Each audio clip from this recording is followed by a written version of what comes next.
In the African savanna, there is a rule older than the grass itself.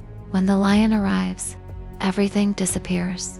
The wind stops, birds fall silent, and every creature prays it is not the one the lion sees. Because when night falls in the savanna, the land doesn't belong to the peaceful. It belongs to the hunters. And sometimes, to something darker. The sun had just slipped below the horizon.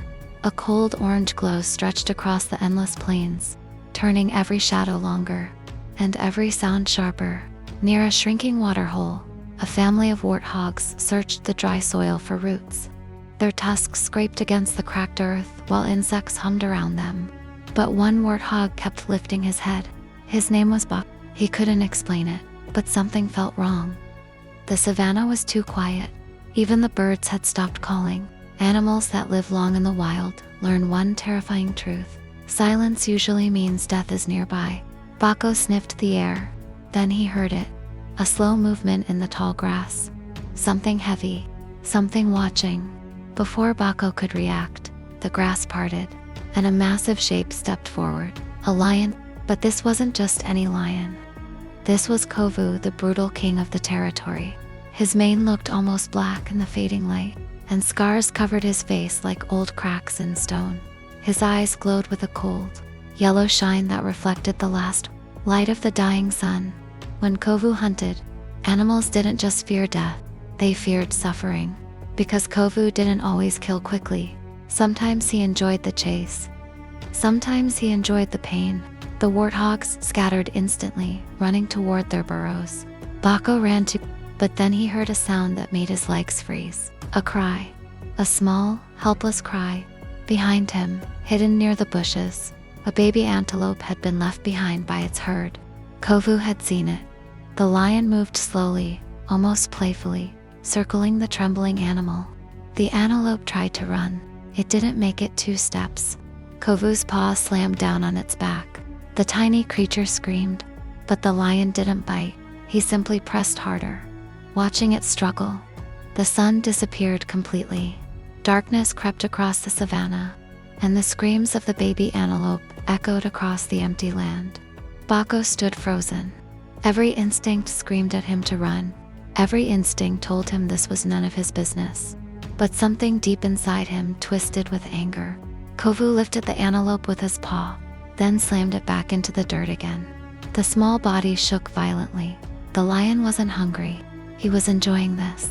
Bako slowly turned around. The burrow entrance behind him promised safety, darkness, survival. But the cries of the antelope pierced through the night like a knife. And suddenly, Bako lowered his head and charged into the darkness. Far across the waterhole, another pair of glowing eyes had been watching everything. A lone hyena. Her name was Zara. Hyenas are creatures of the night. They hear things others cannot. They smell fear long before death arrives. And Zara could smell it now. Blood, terror, and something worse. The strange, cruel patience of a lion that wasn't hunting to survive, but to dominate. Then she saw something impossible. A warthog charging straight toward a lion. For a moment, she thought she was seeing a ghost. Bako slammed into Kovu's leg with all the force his body could produce. The lion roared in pure shock. The baby antelope slipped free and crawled toward the darkness. But the moment lasted only seconds. Kovu turned, slowly, his glowing eyes fixed on Bako. The warthog suddenly realized the nightmare he had just created. The lion's roar ripped through the savanna like thunder. Birds exploded from nearby trees. The ground vibrated as Kovu stepped forward. Now the lion wasn't playing anymore. Now he was angry. Bako backed away slowly. The lion circled him. 1 step, 2 steps. The darkness around them felt alive now. Watching, waiting. Kovu crouched low, preparing to strike. And then, a chilling sound echoed through the night.